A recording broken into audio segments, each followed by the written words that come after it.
I'm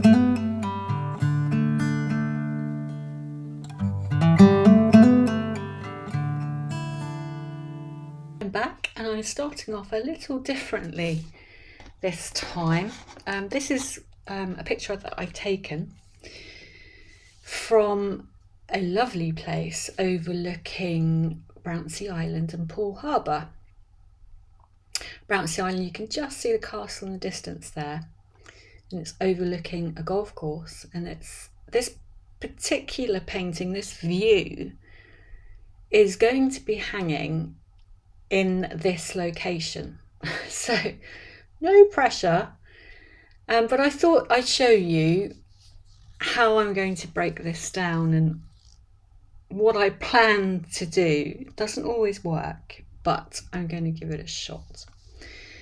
So you can see here, let's just move this up, that I have got a very definite horizon line, just there, straight line. So on my canvas, this is exactly the same size as my canvas actually, which is 60 by 90. So it's another big canvas in centimetres. So the first stage is I'm going to mask my horizon line off just there. And the first thing that I'm going to do is a puddle pour for the sky with a little bit of satin enamels in the white. And I'm just going to use a bluey grey, which I'll probably make up myself, maybe a little bit of sky blue light just to bring a bit of blue in there, and a tad bit of silver, maybe. So the first thing is, as I say, is a puddle pour. And as I tilt that puddle pour, I'm then going to stop and I'm going to do a flip cup for this piece of land here, which, if you notice, the colours are incredibly desaturated. They're almost violet. So I will start off with a violet colour, I think. I mean, maybe start with the blue and then desaturate it. For the horizon there, for the hills in the background. And I'm then going to leave it to dry. The third thing I need to do is then come back, peel my masking tape off, and actually mask off the horizon again on the other side so that I get a nice clean line. And with a big canvas, it's really good to do it in stages because it just gives you breathing space. Now, I've thought long and hard about this. Whether or not it's going to work out, I don't know. But you see the sea? So that's going to be a flip cup. And I'm going to have to do this all in one go. A flip cup here. And then these trees will be a swipe. And then the golf course down here will be a flip cup. Actually, no. I'm thinking out loud.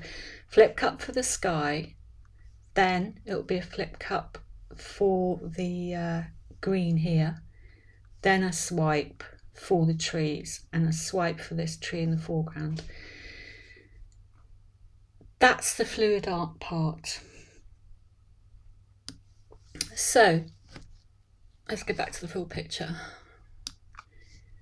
All of this detail here will be brushwork afterwards, which will be fun to do. So I've set myself up for a challenge, but I don't know, I seem to rise to challenges, so we'll see how it goes, shall we? Might not be showing this at all. Okay, so it's early the next morning. I think it's probably about 5:30. I'm so busy at the moment that I really need to get ahead with this painting. I'm behind because other things get in the way. They just do. So I'm here very early in the morning. I've masked my horizon line off, as you can see there. And because I had it on screen and I had exactly the right measurements, I knew exactly where my horizon line was going to be. I knew it's 28.5 centimetres from the base of my canvas. So let's just talk about colours while I'm laying my background. have a base here of Amsterdam Sky Blue Light. It's just been desaturated a little bit with a little bit of orange, tiny bit of orange. I have white there with a bit of titanium white with a little bit of satin enamel. We go to the left hand side, the pale grey. I have satin enamel in there as well. I don't know if it's going to make any difference to that grey. Darker grey, both those colours have just been made up from titanium white with various amounts of black in. That is it. That is all I'm going to have for my sky colours. Now these colours are very fluid. In fact, they could have been a little bit more fluid, but there you go. I have a nice smooth background. My background base colour for my Puddle Pour for the sky is house paint with a tiny bit of titanium white in, watered down. Obviously with my normal pourer medium, which is PVA and water. I'm trying to take extra care with the sides of my canvas because I've been a little bit gung-ho and not really taking care of the sides and regretting it afterwards. Yes, you can always paint them, but it's always better to do any corrections, anything you can, do it on your painting first. My tip of the day. So after giving the background a really good torch to get rid of all of those air bubbles, I just start laying my puddles of colour, graduating from the pale sky blue light up to a dark grey. I really like doing skies like this. It just kind of gives me, in some ways it's very much like doing a flip cup, but you actually you're using thinner paint and you're putting the paint direct on the canvas. And this is my satin enamel. So my satin enamel mix is titanium white mixed up as per normal, and I just dollop some satin enamels in there and mix it up. I don't have a specific recipe, you know, play around. I think actually consistency is the biggest thing. I think probably it could have even from here been a little bit more fluid. So from here I just drag a palette knife through the paints just to kind of mix it up a little bit, have a play, see what happens. Nothing much happening anyway. I must stop saying sorry. Tilt. Now I'm only tilting left to right this time because that's the patterns, that's the clouds in the picture. And I'm just taking my time and tilting slowly. Not much blue happening there.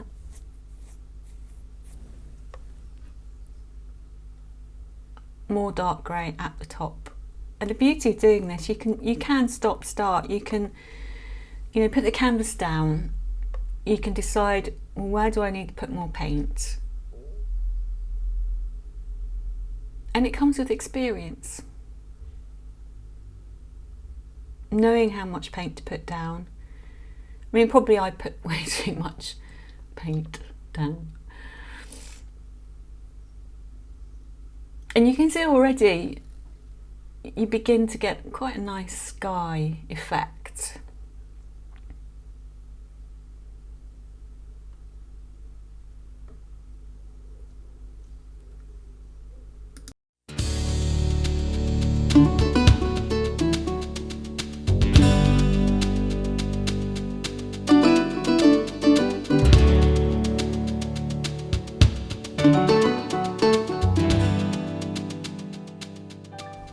Okay, just for my distant horizon, these are my colours. And very often when you look at hills in the distance, they have got a mauvey purpley hue to them. And this is just basic violet that's been desaturated with yellow and blue. And I've just played around. Don't be scared of playing around with your paints to get the colour that you want. and the right hand one's got some a tiny bit of black added.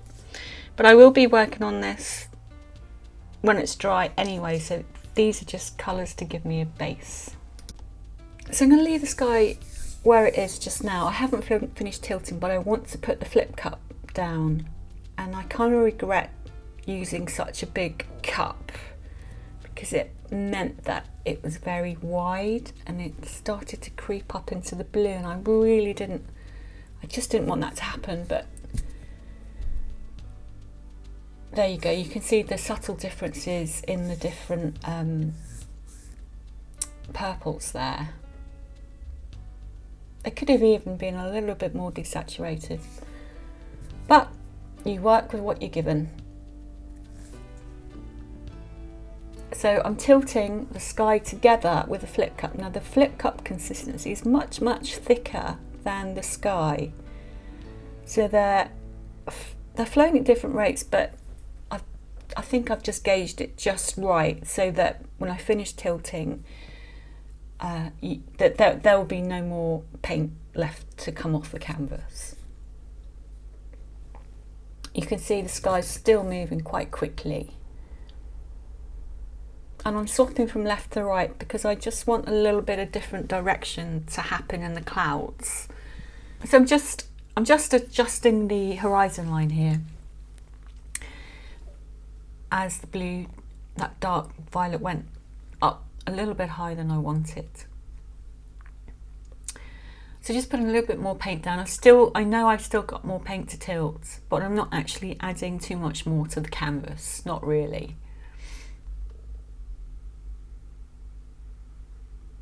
And I'm just going to blend it in slightly.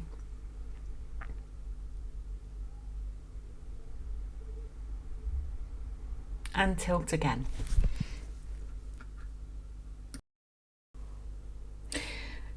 Now, excuse me, I am just checking if that paint is going to move, because I don't want to leave too much paint on the canvas, not for this. This canvas is a big canvas, it's reinforced at the back just with a little bit of Foamex. And I don't think, looking at this now, it's not really moving anymore. So I can walk away and I can be confident. Oh, it is moving. It is moving, see? I can walk away when I finish tilting and be confident that I can come back and it's going to be okay. If I leave too much paint on there, and I did leave too much paint on a couple of weeks ago with another painting, and it just caused all sorts of problems when it came to do the next half of the painting. And I really want this to dry. I want it to dry before I take the masking tape off and do the rest. Next stage, just want to show you my colours for the base. So I have water, various shades from the sky, the blues and the greys there. And then I have really bright colours for the foreground and more muted colours for the background. Not necessarily in the right order there, but that's just a consistency test. But it gives you an idea of how many colours I'm using for the base, and I'm just working out how many flip cups I'm going to need.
just speeding this up. I'm putting my greens down for swiping for the trees, and this is the part that I wish I didn't do. I wish I did this afterwards. Hindsight's a wonderful thing.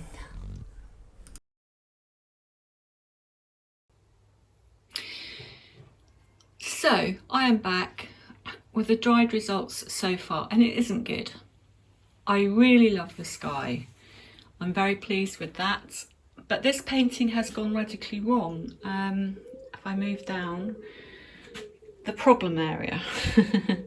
First of all, this needs to be a lot more desaturated. So this is dried a lot darker than what I intended. That needs to recede into the background. That's an easy fix. This, however, isn't such an easy fix. It's where, you know, I think I probably left a little bit too much paint on the canvas, and I took the masking tape off way too early. Should have left it there a good few days. So I need to work on that. This was always going to be an easy fix here, although I'm going to get a line. So I need to work on perhaps using a palette knife and putting some thick paint. I always knew I had to work on the trees. And as you come down, can you see here, the paint's kind of split. But I'm okay with this here because it does create a kind of a barren, the golf courses look like this in the UK at the minute. No water, completely dry, hardly green at all. And I went a bit crazy here, which I need to work on this.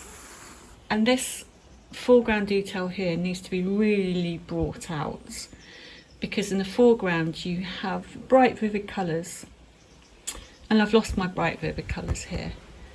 And these need to recede into the background. So I have loads of work to do on this, and I'm debating whether or not just to give up. I don't think I'm ready to give up just yet. So I don't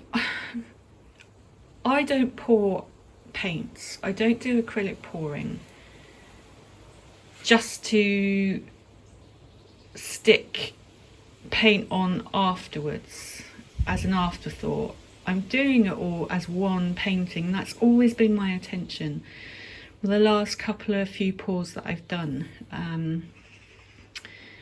moving more towards combining both brushwork and fluid art. So I'll be working on this for quite a while actually, and I'll just see how it goes. I'm all about honesty, showing you how it is. That it doesn't always work out. What I've decided to do is to split this video in two, because I'm putting myself under way too much pressure to get it finished in just a few days. So tune in next video to see whether I can pull this back from the brink of going in the bin.